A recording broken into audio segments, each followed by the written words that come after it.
Hello everybody, in today's video I'm going to show you how to uninstall GoodBudget on iPhone. If you no longer need a budgeting app or you want to free up space on your phone, uninstalling an app like GoodBudget is a quick process on iPhone. The system is designed so you can remove apps easily without needing advanced setting or technical steps.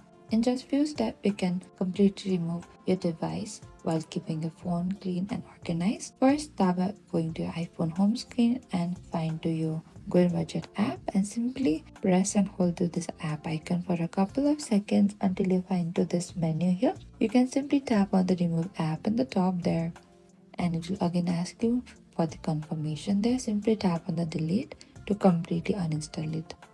And that is it. To uninstall GoodBudget on iPhone, simply long press the app and delete it or remove it through iPhone storage. It only takes a few seconds and help free up space quickly.